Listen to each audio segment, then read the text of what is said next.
Joining me now is Florida Congressman and House Freedom Caucus member Ron DeSantis. Congressman, are you going to work through the recess to get this done?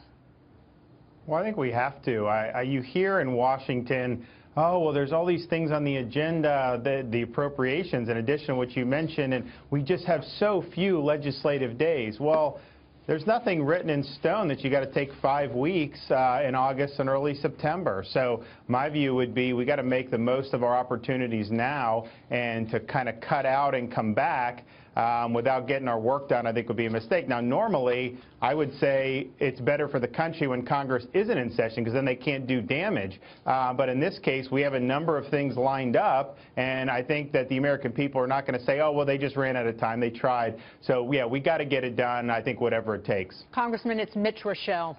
Congressman, with a finite number of days left, and you have to start prioritizing what can get done this year and what can't.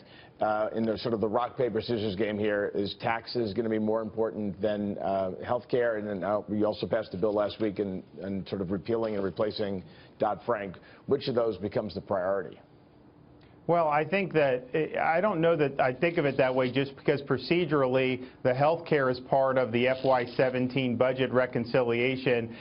You got to do that in order to go on to the next budget, which will then have the instructions to write the tax reform. So I think you got to do both of those. I think you can do both of those. The Dodd-Frank piece, I think, would be very good for the economy, moving away from too big to fail and really lifting the burden off a lot of our small and medium-sized financial institutions who've just gotten clubbed by Dodd-Frank. I think the issue is what in that bill would be able to get 60 votes in the Senate. And so it's not clear to me that there's a path for all of it, maybe some of it. But clearly, I think that that would be a very good thing if we were able to get that done as well. Heather Zumaraga, Congressman, has a question for you.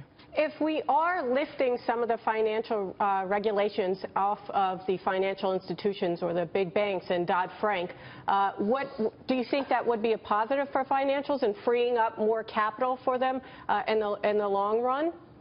Oh, yeah, I think even in the short run, if you look at the number of new banks that have come into existence since Dodd-Frank, I mean, it's infinitesimal. And the biggest banks, by the way, have gotten bigger since Dodd-Frank, because they don't necessarily like a lot of the regulatory burdens, but they have the ability to deal with it. It's really the smaller and medium-sized institutions that get hurt. I think it hurts competition in that industry. And yes, I do think that you'd have the ability, when lending, particularly for the small businesses that are kind of the lifeblood of all of our communities, I think that has really been one of the worst things about Dodd-Frank. Some of the big deals still get done, but, man, we want a financial system where that money is available for people. Congressman, much is made about President Trump's problems, some issues self-created, all the drama coming out of the White House, the Senate leader Mitch McConnell wanting the president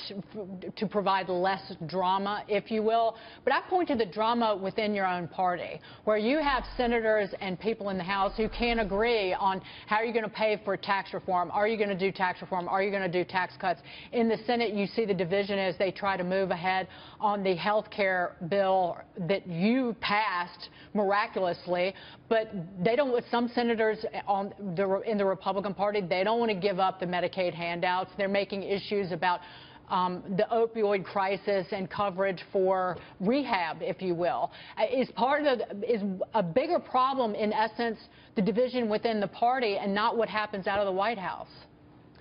Well, I think that having debate within the party, I think that's a healthy thing. That's how you arrive at, I think, good outcomes. I mean, the taxes is a good example. A lot of us are very concerned about having a border adjustment tax in there. We think it's bad economics. We think it'll potentially stymie doing tax reform at all. There's other members that have a different view of that, and I think that's healthy to have those debates.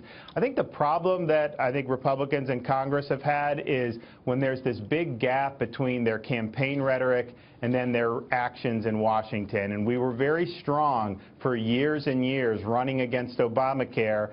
Now we're in a position where the House obviously passed a bill. The Senate is doing some negotiations to just not get that done and walk away. I mean, that'd be a huge mistake. So I think it's just understanding the promises you made, not letting the swamp and the environment in the swamp distort that, and just keep the rudder set on true north, and we'll be okay. The extent we don't do that, I think that's when you can run into some problems. Congressman, y'all might as well be riding around on fan boats, though. I mean, it looks like, from the outside looking in, it looks like the same morass it was last October. Well, I think, though, part of it is the narrative that gets spun in Washington, and I think one of the fallouts from the Comey stuff is a lot of this narrative that the media has been spinning about the president has been a false narrative. Comey was telling him privately, behind the scenes, you're not under investigation, you're not under investigation. Yet publicly, Comey was being coy about it. He was effectively inviting a lot of irresponsible speculation. I think that was very damaging to the president, to our agenda, because it sucked a lot of the oxygen, and I just think was highly irresponsible of Comey. But the thing is I think we're kind of beyond that now after that hearing. We know that the president is not under investigation. We know that there's not any evidence from the Russia stuff. And so I think that these committees can kind of bring this to a conclusion. Then I think there'll be more interest in some of the policy agenda. Just really quickly, I said that last week during the hearings and after the hearings that I felt like the Republican senators sitting on that panel fed into the Comey narrative, that they didn't push him hard enough and question him hard enough. I know time was of the essence. The hearing, quite frankly, they needed a lot more time to bear down on James Comey, but you did not hear that. You wouldn't expect to hear it from the Democrats, but you didn't hear it from the Republicans, of just pressing him on, why didn't you resign? Why didn't you say something to President Trump? Why didn't you report this to anybody at the Justice Department if he felt compromised by Trump's comments about Michael Flynn? All of that. I blame the Republicans in part. Well, it's true. You notice he said he felt queasy when Attorney General Lynch told them to refer to it as a matter.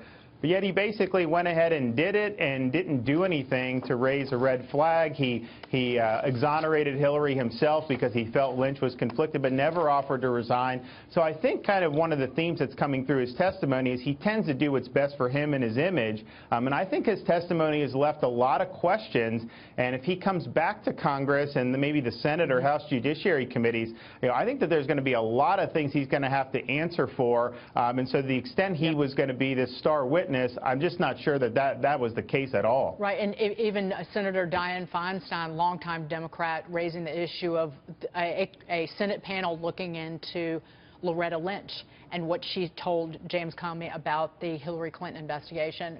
Congressman DeSantis, it was good to see you. Thank you so much. Thank you.